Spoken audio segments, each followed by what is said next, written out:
Dumbest Decisions in Horror Video Games. Before we begin, we publish new videos every day, so be sure to subscribe and ring the bell to get notified about our latest videos.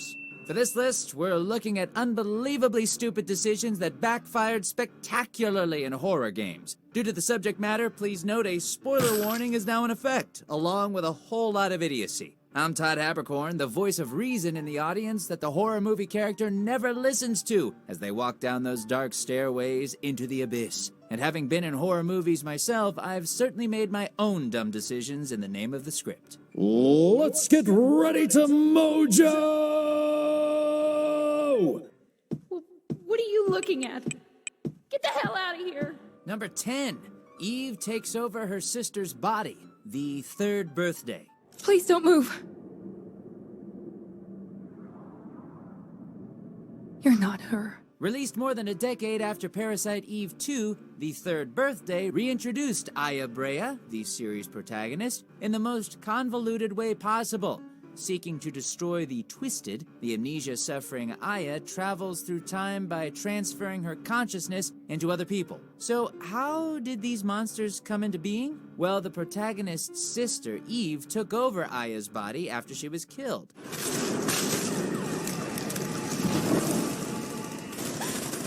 Without a frame to call home, Aya's consciousness created a fragment through time, inadvertently leading to the creation of the Twisted. Also, players learn that they have been unwittingly controlling Eve throughout the entire campaign. Have you people learned nothing from Marty McFly? Leave the space-time continuum alone.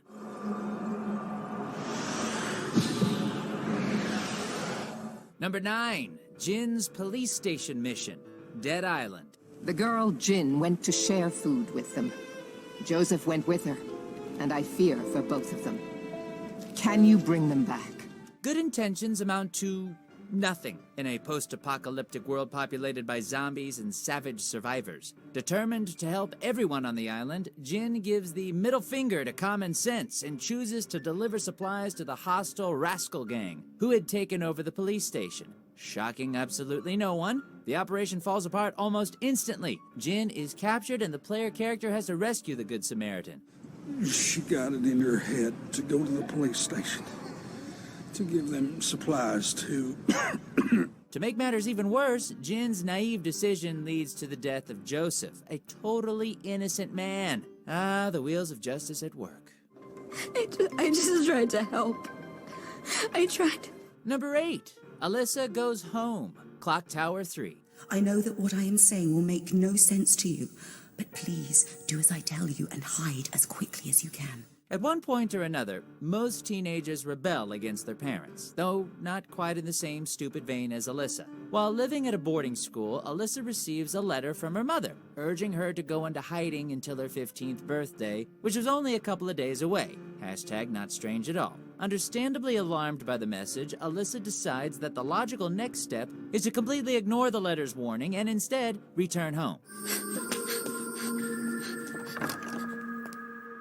This eventually leads to her being chased through time by serial killers while a mysterious dark gentleman attempts to use Alyssa's heart to achieve immortality. See? Should have listened to your mother's nonsensical out-of-the-blue, no-explanation creepy letter. She was wrong. She won't be coming back at all. Number 7. Genevieve reopens the Origin facility. Fear. First encounter assault recon. Hello? Who are you people? The good guys. Are you all right? Oh, sure. I'm having a hell of a time. If you've got a horror game, you can bet that arrogant scientists and corrupt businesses aren't far behind. Born with incredible psychic powers, Alma Wade is relentlessly experimented upon by the Armacham Technology Corporation, who even impregnate her to try and create super soldiers. While she was a child, might we add, urged to leave the planet Rising.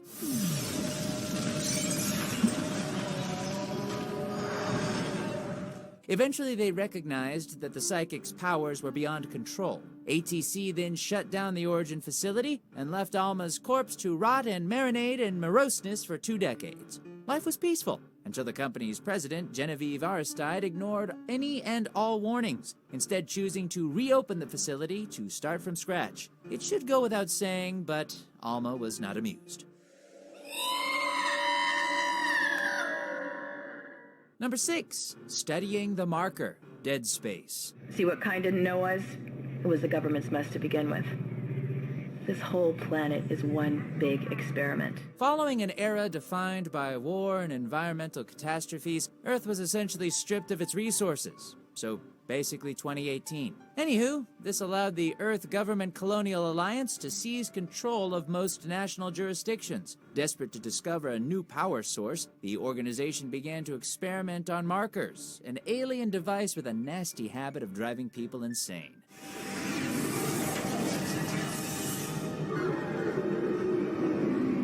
Using Aegis 7 as a planet-sized testing ground, the Earth government eventually succeeded in deciphering the marker's secrets, leading to the birth of the Necromorphs, and causing most of the events that transpired throughout the first game.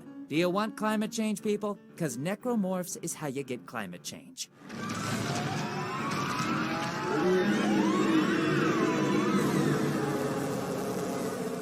Number 5, Daniel pockets the orb. Amnesia, the Dark Descent. It was waiting for me. Enclosed in dark nothingness, I felt myself drawn to the mystic light.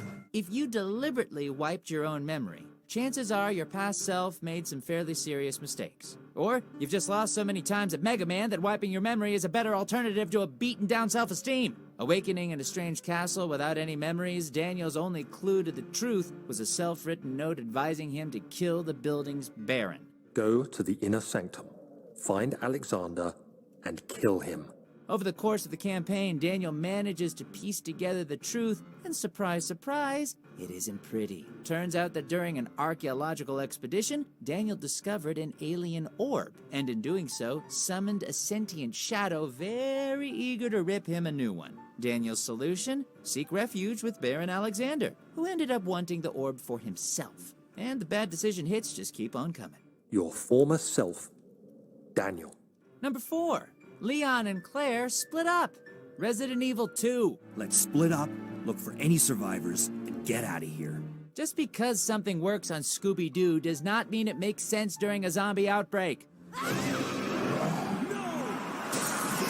Due to Resident Evil 2 featuring a pair of playable characters, Capcom needed to find a believable excuse to split these badasses up.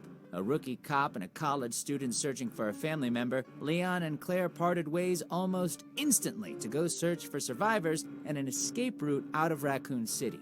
Surrounded by hundreds of zombies, numerous load screens, and randomly placed herbs of various colors, splitting up makes little to no sense. But the game needed Leon and Claire's stories to diverge, so there you go. Of course, Leon's fabulous hair is really all the backup he needs.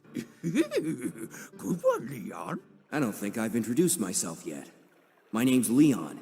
I'm with the RPD. Number 3, pranking Hannah until dawn. Don't you guys think this is a little bit... Oh, come on. She deserves it. Pranks are all well and good, at least until someone tries to put it on YouTube. Shout out to Fail Army.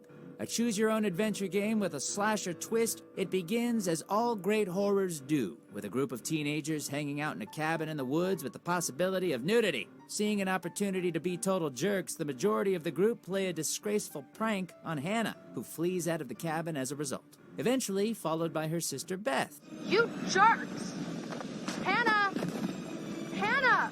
Given the genre, the woods are far from the safest place to be, and both siblings soon find themselves meeting a rather steep end. Number 2, James investigates Silent Hill. Silent Hill 2.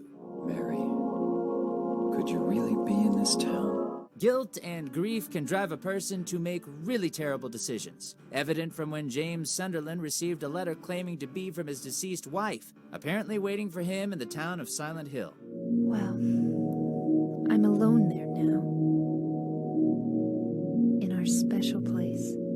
Rather than investigating the authenticity of the letter, assembling a team of mercenaries, or better yet, throwing it away, James decides to take the plunge and head on over to Silent Hill.